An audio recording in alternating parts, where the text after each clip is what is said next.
The Tao of Self-Confidence, episode 889. Welcome to the Tao of Self-Confidence, where I share stories of amazing women who have discovered their inner journey to self-confidence. Visit our website at thetaoofselfconfidence.com. Your inner journey to self-confidence awaits.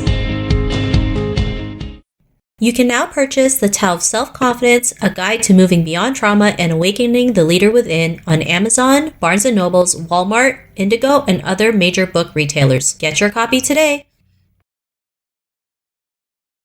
Well, hello, friend. Welcome to The Tao of Self-Confidence, where I share stories of amazing women who have discovered their inner journey to self-confidence. I'm your host today, Sheena Yap Chan. And today I have a phenomenal woman on the show today. She is the president of the Academy of Cosmetology and Massage and also the co-founder of Eduli. And I'm super excited to have her on and share her story with us today on self-confidence. So without further ado, I'm going to introduce you to Sangeeta Sharma. Sangeeta, how are you today? Maybe you can fill in a little bit more about yourself to the listeners. Hi, Sheena. Thank you for having me. And thank you to all the listeners. Like Sheena, you said, my name is Sangeeta Sharma, and I'm the founder of Nivi Academy, Niwe, Nivi Academy, Cosmetology and Massage.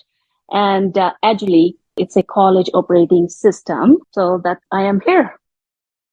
Awesome. Well, thanks for sharing that. And I know we met through the US PacWise cohort program, which has been amazing. And I love that you're also from Canada, just like me. So I'm so glad that we have some Canadians that's part of the group. And Sangeeta, what's your cultural background?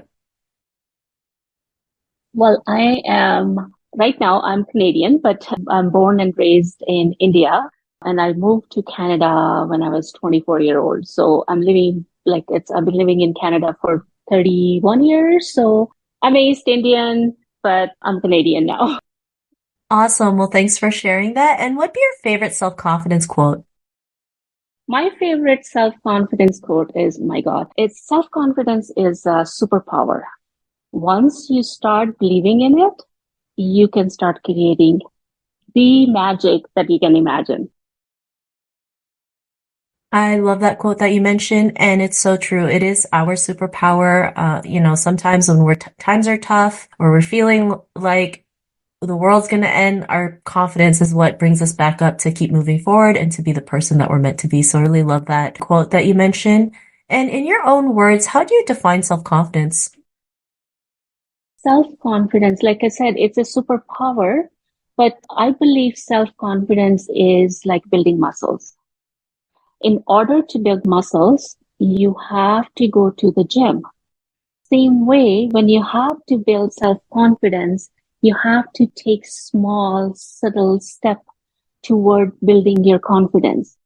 To build your confidence, you cannot be afraid to make mistakes, because once you start making mistakes, that's where you can start building self-confidence. And I tell this to all my students. I tell whoever is actually I talk to, and I just go like, just do it. You're going to build that confidence. You're going to say, oh my God, I did it. So to me, it's building muscles for confidence. I love that definition, and it's so true. I always say building confidence takes daily work, because there's going to be things that's going to come up that's going to be maybe unexpected or just a total hot mess. And confidence is what helps us to move forward, to move past it. And it's something that we do every single day of our life, right? To build courage, to be a leader. So I love that definition that you mentioned. And Sangeeta, what was your life like before your discovery of self-confidence? Oh my God. I don't think anybody is born with self-confidence, but somehow I believe I was born with that self-confidence, because I was very headstrong, stubborn, rebellious, a woman or girl before I moved to Canada. Because I'm coming from a country where all the women are raised to raise the family, or just do whatever they've been told. You have to stay in the boundary. But I was the person who would always hated boundaries. Like I would break all the rules. I'll do whatever I wanted to do. And in fact, actually, to the point where sometime I got the beating. I got to put in a room, like, you're not allowed to do this and that, but I escaped and I did it, whatever I wanted. So like I built my self-confidence back home. But when I moved to Canada, Sheena, I'm telling you, I was nobody. Coming from a country where I was something because I started my business there and it was very successful, people will talk about me. And when I came to Canada, I was nobody. My education was not recognized. Nobody knew. And if I say something to somebody, they just go like, who do you think you are? Right? So getting that. So imagine the self-confidence going down.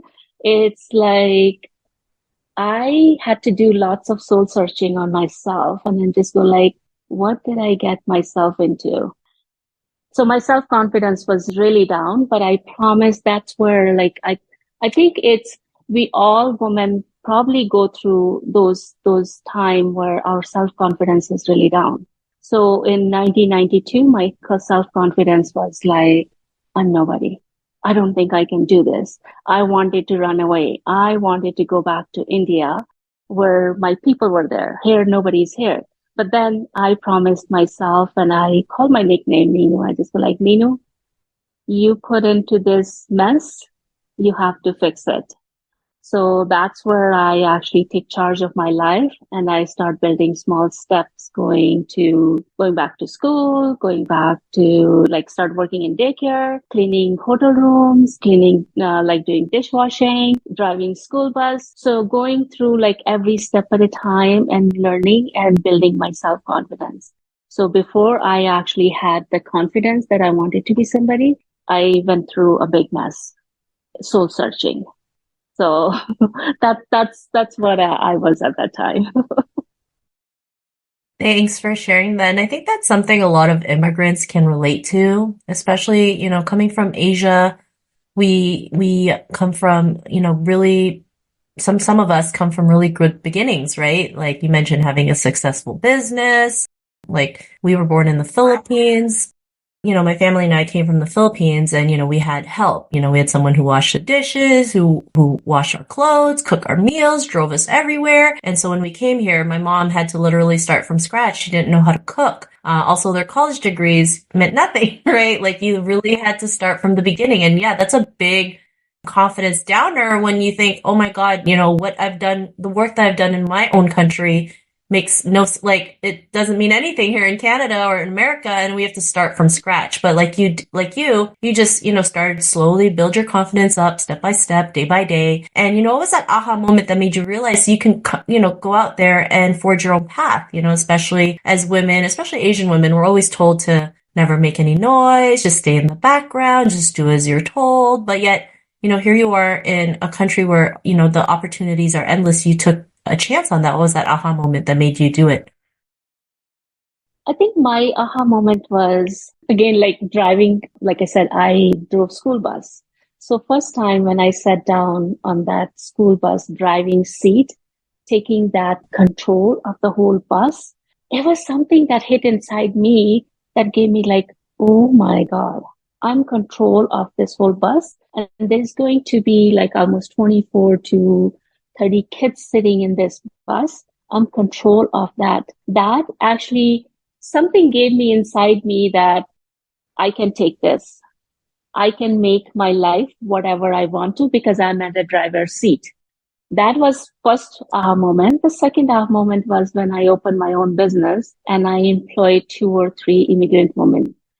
That was like something to me giving back to those immigrant women. And they're still my friend. And I told them, guess what? You're going through hell. You're going to make something happen. So yeah, so my aha moment was driving school bus and the same time opening up businesses, giving opportunities to Canadians, giving opportunities to immigrant women and giving them and showing them path. And that was my aha moment that I did it. I made myself something and somebody that I promised when I came to Canada that someday, somewhere, people will know who I am. And that was my aha moment. I love that. And I love how you have that driver's seat analogy, right? It's up to us to make the decision, to take action, to make things happen. Is it going to be easy? Definitely not. Because if it was, everyone would be doing it. But it's definitely worth the ride when you're able to make that impact and, change other people's lives in the process, like you hiring more women for your companies, which is amazing. And because of that realization, what's your life been like now? I think my life is, I love it every moment because I know when I go to my academy, I'm changing lives. I'm actually supporting women who are actually coming to me because of my story. They're coming to my academy because they have heard about me, they have heard about my story, and they want to be where I am now. So my life is, I feel I'm blessed. It's a blessing for myself, it's a blessing for my family, and it's a blessing for everyone who actually come to my academy, or I will say I'm grateful. Thanks for sharing that. And, thank you so much for paving the way and showing, especially Asian women what is possible. I know in Indian culture, Indian women are second class to men. There's so many things Indian women go through. Even doing some research on my book, talking about things like widowhood or, child marriages or even throwing acid. Like these are things that unfortunately does still happen, but nobody rarely talks about. And you are here today showing them that anything is possible when you go out there, work for it, be the change you want to see. I know that may sound corny, but it's so true. When we want change, it really is up to us. And to the woman who's listening to your episode, she may be in her own journey to self-confidence. What'd be that one tip you'd give to her? I think one word I would say is never stop believing in yourself. That belief, that small, that light somewhere in your heart or somewhere in your stomach, you feel that and go after that. Don't let somebody else stop you, or don't let somebody else tell you you cannot do it. Prove yourself and prove other people, because I think once you start proving yourself, you can be a bigger role model for your own family, for your, especially for your kids. So never stop believing. Thanks for sharing that. And I know we've heard that so many times, but it is a great reminder to each and every single person, even myself, because the belief is really the most important part, the start, the foundation. Because without that belief, you're not going to go out there and push through your fears, take the first step, take action on your dreams. So really, I think is the most important part, having that innate belief that you can do it no matter what happens. So thank you so much for that great tip. And if our listeners want to get to know a little bit more about you and what you do, is there any links or social media profiles we can connect with? Yeah, I on LinkedIn, I'm under Sangeeta Sharma, Calgary, Canada. My Instagram is Sangeeta YYC, and you can go on my website, niwe.ca, and reach out to me. And I'm here if anybody needs my help. Thank you so much, Sangeeta. And to our listeners, you can also head on over to the taoselfconfidence.com and search for Sangeeta's name. Her show notes will pop up along with everything else that we talked about. And I really just want to thank Sangeeta today for taking the time to share her story and tips with us on self-confidence. So thank you so much, Sangeeta. Thank you, Sheena, for having me. I'm grateful. You have chosen me to be on your platform. That was an honor for me. Thank you. Not a problem. It's really an honor to have you on the show and share your story and showing others what's possible. So thank you again. And to our listeners, be on the lookout for another new episode of another amazing woman's journey to self-confidence, and we'll talk to you soon. Bye for now. Thank you for tuning in to another amazing episode of The Tao of Self-Confidence. You can order your copy of Asian Women Who Boss Up book by visiting our website at thetaoofselfconfidence.com. Your inner journey to self-confidence awaits.